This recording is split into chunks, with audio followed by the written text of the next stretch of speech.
میں جنت کے صفات آپ حضرات کے سامنے بیان آج کرنے نہیں جا رہا ہوں، بیان تو وہی کروں گا جو اعمال جنت میں لے جانے والے ہیں، لیکن صرف ایک آیت اور ایک حدیث کی روشنی میں جنت کے تعلق سے کچھ باتیں بتلا دے رہا ہوں، اور اس سے پہلے اور ایک حدیث یاد آ گئی تو وہ حدیث پہلے بتلا دے رہا ہوں۔ اللہ کے نبی کریم صلی اللہ علیہ وسلم نے ایک حدیث کے اندر بیان فرمایا،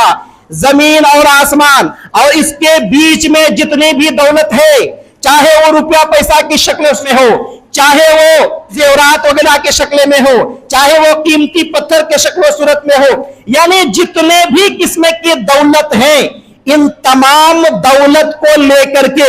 اگر جنت جاؤ، جنت کی زمین خریدنے کے واسطے، تو ایک کوڑا کے نیچے جتنی جگہ آ رہی ہے، جنت کے اتنی بھی جگہ کو دنیا اور مافیا کے ساری دولت کے بدلے میں نہیں خرید سکتے ہو، اتنی قیمتی ہے۔ لیکن اگر ہم اور آپ معمولی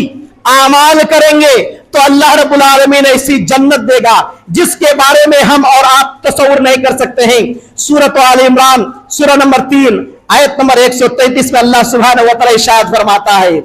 وَسَارِعُوا إِلَى مَغْفِرَةٍ مِّن رَّبِّكُمْ وَجَنَّةٍ عَرْضُهَا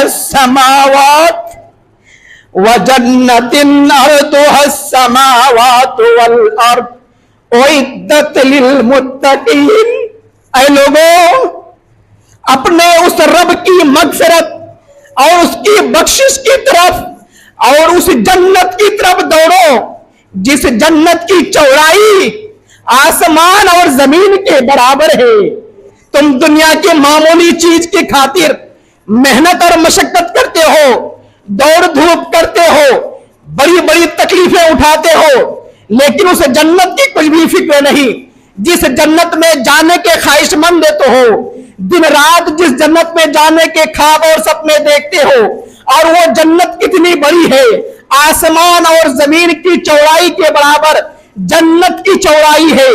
یہ جنت اللہ رب العالمین نے متقیوں کے لیے بنایا ہے، پرہیزگاروں کے لیے بنایا ہے، اللہ سے ڈرنے والوں کے لیے بنایا ہے۔ ارے جنت کے بارے میں تمہیں کیا بتاؤں، نبی کریم صلی اللہ علیہ وسلم نے ایک حدیث کے اندر بیان فرمایا، صحیح مسلم حدیث نمبر 7135 ہے، ما لا عین رأت ولا اذن سمعت ولا خطر علی قلب بشر، کہ دیکھو جنت میں جو جو چیزیں ہیں، ان چیزوں کی نہ تو کسی آنکھ نے آج تک دیکھا ہے، نہ تو اس کے بارے میں کسی کان نے آج تک سنا ہے، اور نہ ہی کسی بشر، کسی انسان کے دل میں خیال آیا ہے کہ ایسی ایسی بھی چیزیں ہیں، ایسی ایسی چیزیں بھی مل سکتی ہیں، ایسے ایسے انعامات بھی ہو سکتے ہیں۔ ارے اس جنت کے بارے میں تمہیں کیا بتاؤں، بس اتنا بتلا دینا چاہتا ہوں، نبی کریم صلی اللہ علیہ وسلم نے ارشاد فرمایا،